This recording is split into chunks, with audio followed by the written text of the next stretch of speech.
Okay, I think I am live here. I guess we will see.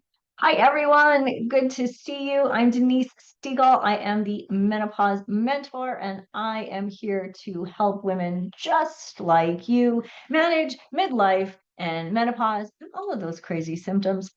No sweat.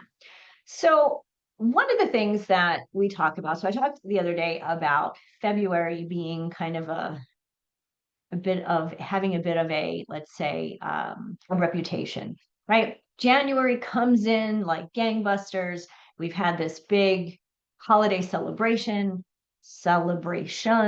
right? We've had family over, we've had parties, now we've had New Year's and the ball dropping and champagne and all of that. And we're expected the very next day to start our resolutions. Resolutions, which I mentioned the other day, really have no merit. So, why does it seem that this particular year, in January, weight loss felt harder than it has in the past? Now, if you're between, say, 43 and 58, this is something that people come to me all the time and say, Denise, I don't know what happened. Last year, I needed to lose 5 pounds. I was able to do it easily.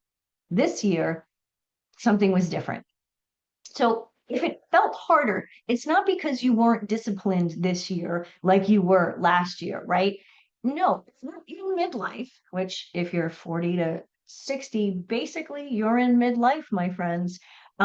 Your weight is no longer simply influenced by calories in, calories out, right? It's influenced more by our hormones, internal inflammation, chronic inflammation, that is, stress, sleep, muscles. Again, not just our calories. Yes, that does play a role.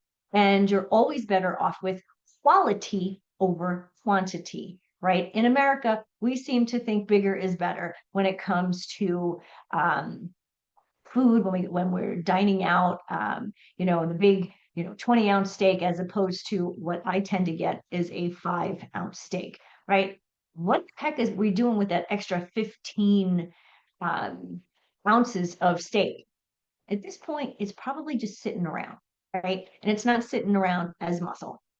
But dieting harder backfires because it raises cortisol, which is our stress hormone, which we're already dealing with stress, and it stalls our progress.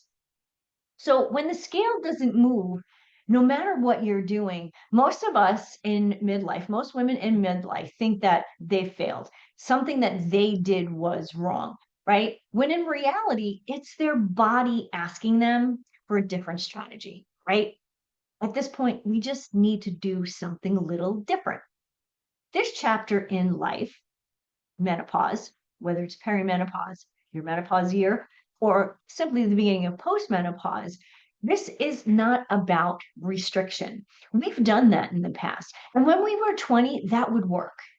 When we're in our 40s, 50s, and 60s, this does not work anymore, my friends, right? This season or chapter, give it a name, is about restoring balance.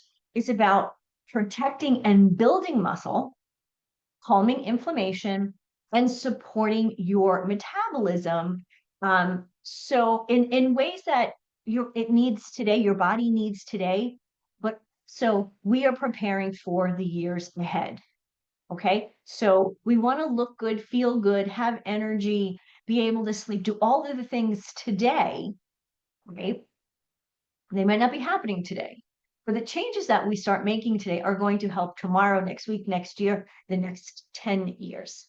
So I have been dealing with menopause for many years now. Perimenopause started very early for me. So I understand all of the different changes and the fact that once we think we've tweaked it enough, all of a sudden it changes again, right? This is why I came up with the midlife metabolic flip. This teaches you how to work with your body so weight loss becomes a result, right? Not a fight. When you have a healthy body, when your hormones are working in harmony and doing the things that they are meant to do, then you actually release the weight that your body is holding onto. Truly, the real change in midlife doesn't come from more willpower. Been there, done that, right? It comes with having a plan, the right plan for you. So I'm Denise Stiegel. I am the menopause mentor, and I created the midlife metabolic flip, which I am really excited about because I know how it can help. It's helped me, how it's helped some of my friends and some of my clients. And now I'm opening that up to the rest of the world to make sure that I can share the information and education and the knowledge that I have with you, someone who may be looking for sleep and energy and all of the challenges that you have with menopause. You want answers, and I'm here for that. So let's talk strategy, okay? Not willpower. There will be a link in the comments to schedule with me. Let's chat. Again, I'm Denise Stiegel, menopause mentor. I'll see you again soon.